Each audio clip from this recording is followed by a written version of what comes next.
I don't watch trailers anymore. I haven't watched them for the last few years. I don't look up gameplay videos, screenshots, let's plays. I go in as blind as I humanly can. I'll never forget going to the movies with my friends Amanda and Gabriel and suddenly turning and seeing them covering their ears and staring at the ground like a pair of human ostriches. And then I thought to myself, that's kind of a dumb thing to do.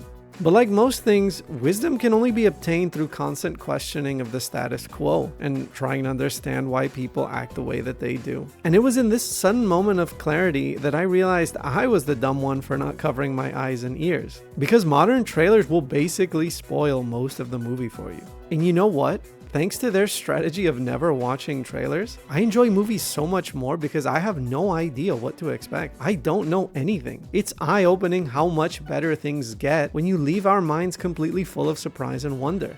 I have two examples of how stupid trailers can get nowadays. The first and much simpler one is regarding the movie Sinners. I was bored at home the other day and looking for a movie to watch, and well, I heard it got nominated for a few Oscars, and to be honest, I had no idea what the movie was about. I know it's gonna sound legitimately hard to believe, but hand to Zeus, I'm telling the truth. And I enjoyed the movie so much more for it. Not knowing that particular twist, hell, it changes the whole tone of the film. There's no pretense of it being a vampire film until the middle of the movie. The beginning segment is also so masterfully done that you're not really sure what exactly happened.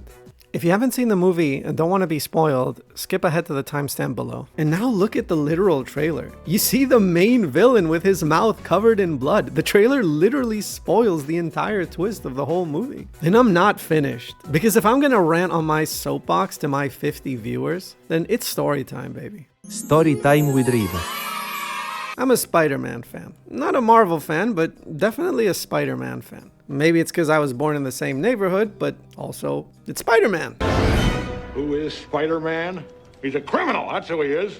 You can imagine my excitement for the last entry in the main series, No Way Home, which in every version of this poster, I could already find spoilers. And it can range from subtle to the holy shit levels of spoiling. So you bet I tried my hardest to avoid anything about this film. I had to step out of conversations, Alt F4 YouTube videos, and I did it. I managed to avoid anything and everything about this movie. And as I'm buying my popcorn and Coke, walking towards my theater room, what do I see? A giant goddamn poster of Dr. Octopus in the background, along with Green Goblin and all the other villains. What the fuck?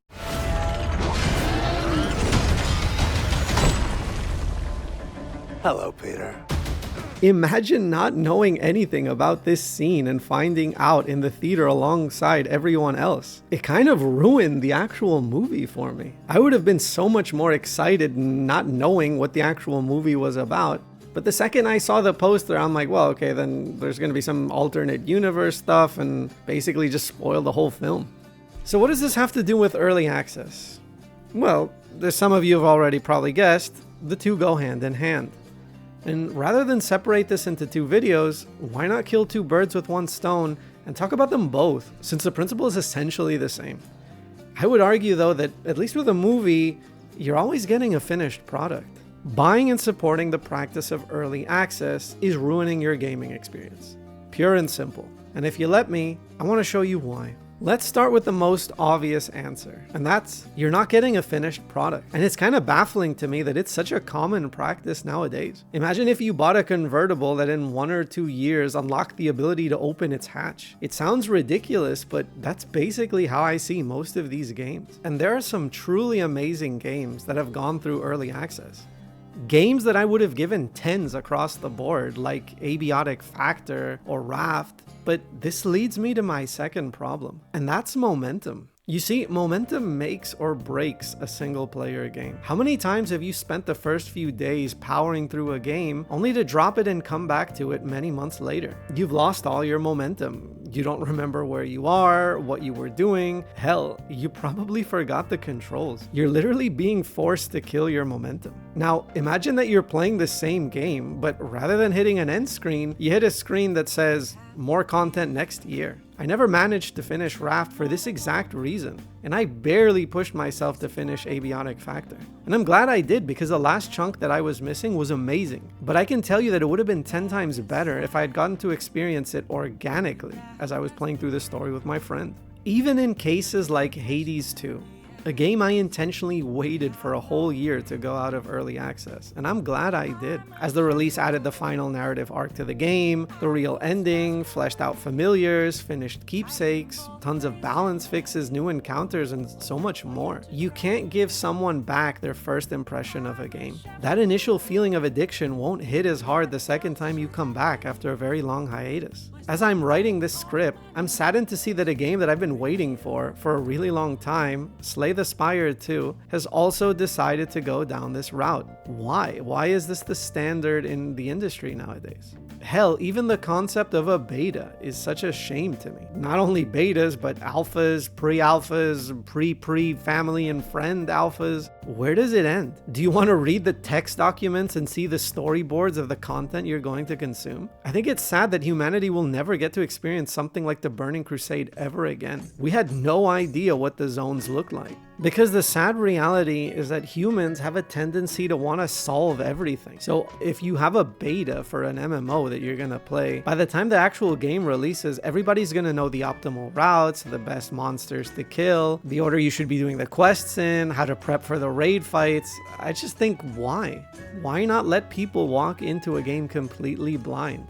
I can tell you, as someone who's gotten to experience both, there is an unrivaled pleasure in literally discovering everything for the first time. Now, this isn't a video about WoW and how they've completely screwed its original essence. That's a video I definitely want to do in the future, but rather it leads me to the final point I want to make, and that's the concept of betas. I think the only point where I can see early access having a positive impact is in competitive multiplayer games. More specifically, games like Deadlock, or even shooters like Valorant or Counter-Strike.